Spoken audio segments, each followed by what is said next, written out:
دنیا کا گندا ترین دریا بنارس میں گنگا کنارے مانیکا رانیکا شمشان گھاٹ۔ ہر ہندو کی خواہش ہوتی ہے کہ مرنے کے بعد اس کی لاش کو اس گھاٹ پر چتا دی جائے۔ بہت سے جاں بلب مریض اپنی موت سے پہلے یہاں ڈیرا ڈال لیتے ہیں تاکہ مرنے کے فوراً بعد ان کی چتا کو اس متبرک مقام پر آگ نصیب ہو سکے۔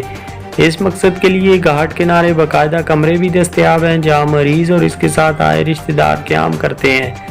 بنارس کے مختلف گھاٹوں پر روزانہ تقریباً 100 چتاؤں کو آگ لگائی جاتی ہے جہاں ہر وقت جلے گوشت کی چراند پھیلی رہتی ہے۔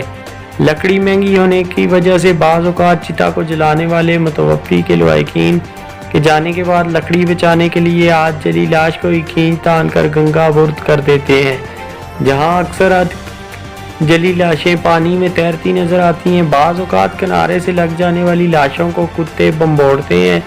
ان لاشوں کی راکھ گنگا میں بہا دی جاتی ہے اور اسے پانی میں یاتری خود کو غوطہ دے کر اشنان کرتے ہیں اور اپنے پاپ دھوتے ہیں۔ اس مقام پر گنگا دنیا کا غلیظ ترین دریا بن جاتا ہے۔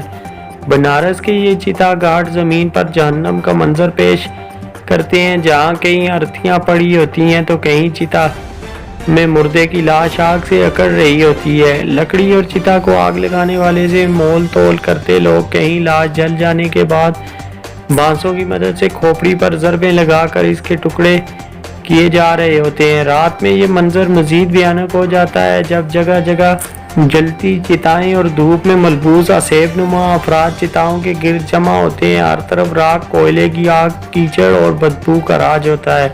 الحمدللہ ہم مسلمان ہیں اور پاکیزگی ہمارا ایمان ہے۔ اللہ نے انسان کے لیے قبر کا وہ راستہ منتخب کیا ہے جسے اس کا بھرم بھی رہ جائے اور اس کی پاکیزگی بھی برقرار رہے۔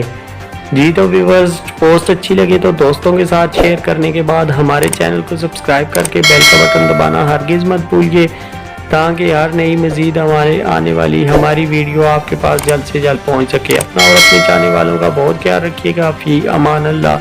اللہ حافظ۔